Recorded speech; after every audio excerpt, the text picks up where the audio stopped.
guys make me blush. Jesus. God. Welcome to my new list of impressions that I have formed over the past few months. Love you, Greg. Thank you. And I'm just going to take you through a routine of my day. It started off, reciting the world's most awkward pledge with the world's most awkward pauses.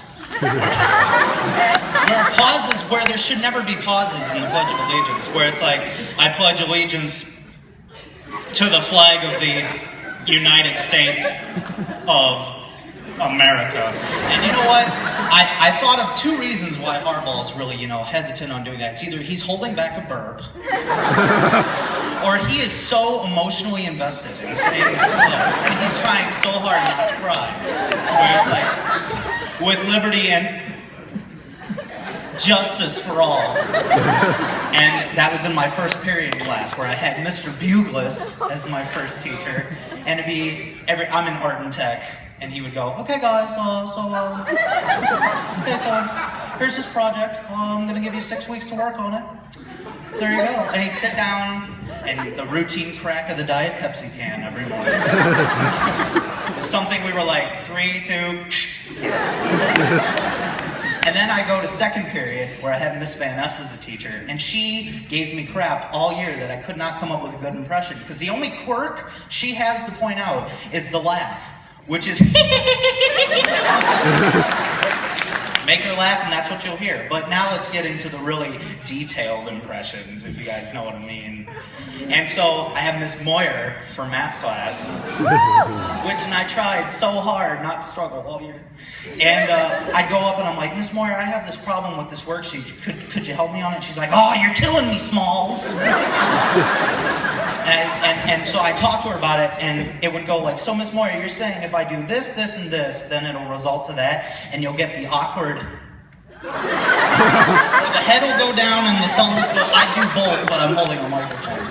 And I go, well, Miss Moyer, can't we just push back, the test, because I really am not prepared. And she goes, Greg, it goes like this. It goes, worksheets, quiz, chapter test. Okay, Miss Moyer, I know what I'm doing now. All right, back on the ranch, okay.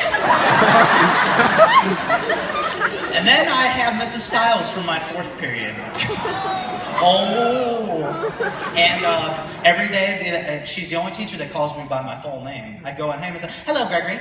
Okay, so then this is a real story I'm about to tell you. Her mood with me sometimes, it varied depending on the day, because I made a poster for her class and it's still hanging in there, so this verifies that it's real. And the day that I made it, she comes up to me and goes, Greg, it's not coded in right, just doesn't look right, do it again, write down the marketing concept.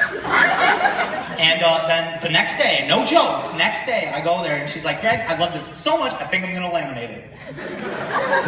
Okay. So, like me, if you really want to get on Mrs. Stiles' good side, watch the movie Heartbeats, if you decide to have her class next year, and tell her that Greg told you to watch it. And so then after that, I move up to seminar, which is in Mr. Leffler's room, and after that cursed battle up the staircase, and the one thing I noticed is I didn't have him teaching me, is that his voice would start off really high, and then it would dip down, and then shoot up high again, no matter what. So, here, I'll give you, this is what I heard every day. All right, ladies and gentlemen, I want you to push your chairs in, and I want you to have a good day. That's the voice quirk, I think. So then I go to government, where I have Mr. Wessels for first semester. And it would go something like this every morning, okay? Morning, ladies and gentlemen, how are we doing today? And he'd always have something up on the smartboard, like a funny picture every day, and one day it was a jellyfish.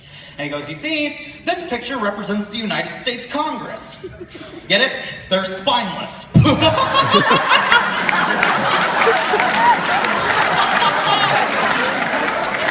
And every laugh or any statement would be followed by an So if you even think about mentally drifting off in that class, the just like, oh, so I'm here again. So, and then I moved to Mr. Obergefell's for second semester, and it was a much quieter transition than Wesley's class, believe it or not. And the one thing I noticed is that every time I asked him if I could leave the classroom or go pick up a print in the library, it was always an awkward nod with an awkward like, oh, okay. So I'd be like, Mr. Obergefell, can I go pick up a print in the library? He's like, yes, and she do what you need. Man is a human bobblehead. And lastly, to conclude the list of people that I've formed impressions of, you know, I felt out of all the teachers this year that I've made good friendships with, the one teacher that I made the strongest friendship with was none other than the new chemistry teacher, Miss Moran.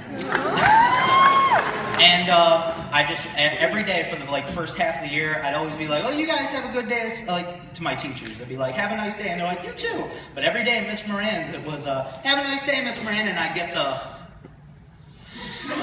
okay, you too, right? And I was like, gosh, she doesn't know how strong this friendship is. And I have to try my hardest to, you know, reassure her that this is a friendship that will go down in PHS lore. So then, after Christmas break, I was like, this is my chance. This is how I'm going to seal the friendship deal.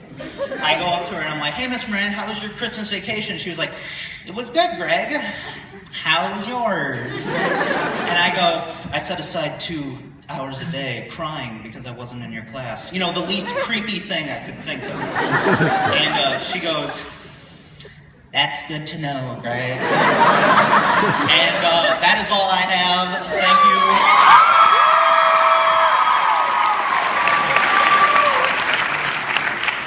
Because this is my last year, I think there's one more teacher we really need to impersonate. Well, who are you going to impersonate, Miss Armbrecht? Is it Mr. Veda? No. Is it Mrs. DeRose? Yep. Trey, where's the microphone? Emily, go do something. Trey, you're still not doing anything. Wait, where's my keys?